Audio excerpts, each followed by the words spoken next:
অদূর ভবিষ্যতে আওয়ামী লীগের কার্যক্রমে নিষেধাজ্ঞা প্রত্যাহারের সম্ভাবনা নেই জানিয়েছেন আইন উপদেষ্টা ডক্টর আসিফ নজরুল। দুপুরে বরিশালে পূজা মণ্ডপ পরিদর্শন শেষে কথা বলেন তিনি। যুক্তরাষ্ট্রের প্রধান উপদেষ্টার সাক্ষাৎকারের প্রসঙ্গে আইন উপদেষ্টা বলেন, ফেব্রুয়ারির প্রথমার্ধে নির্বাচন অনুষ্ঠিত হবে।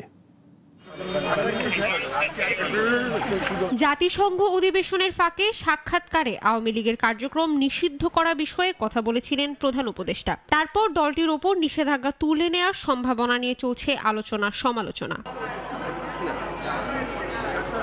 আজ বরিশালে পূজা মণ্ডপ পরিদর্শনের পর এ নিয়ে সরকারের অবস্থান জানিয়েছেন আইন উপদেষ্টা ডক্টর আসিফ নজরুল। তার মতে আওয়ামী লীগের রাজনীতিতে নিষেধাজ্ঞা তুলে নেওয়ার বিষয়ে প্রধান উপদেষ্টা যা কিছু বলেছেন তা একেবারেই তাত্ত্বিক। আমি যেটুকু বুঝতে পারি থিওরিটিক্যাল একটা কথা বলেছেন।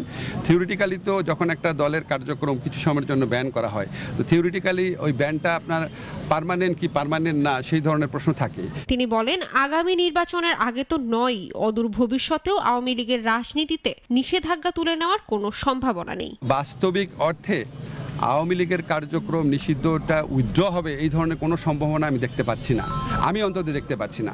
বরং আমি যেটুকু জানি যে আমাদের আন্তর্জাতিক অপরাধ আদালতে যে প্রসিকিউশন টিম আছে সেই টিমের পক্ষ থেকে সংগঠন হিসাবে আওয়ামী লীগের বিচার চাওয়ার একটা পদক্ষেপ বরং নেওয়া হচ্ছে।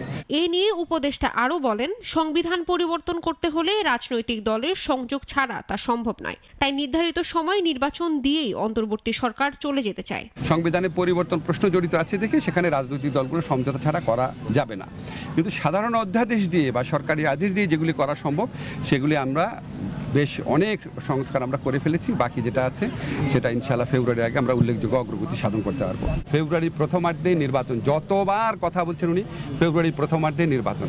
তো ফেব্রুয়ারির প্রথমার্ধে নির্বাচনের পরে 1 সেকেন্ড 1 মিনিট 1 ঘন্টাও থাকার ইচ্ছা আমাদের নাই। দুপুরে বরিশালের শঙ্কর মঠ পূজা পরিদর্শন করেন তিনি। এবারের দুর্গাপূজা অত্যন্ত আনন্দঘন পরিবেশে এবং নির্বিঘ্নে অনুষ্ঠিত হচ্ছে বলে অভিমত তার। ইশরাত জাহান, নাগরিক।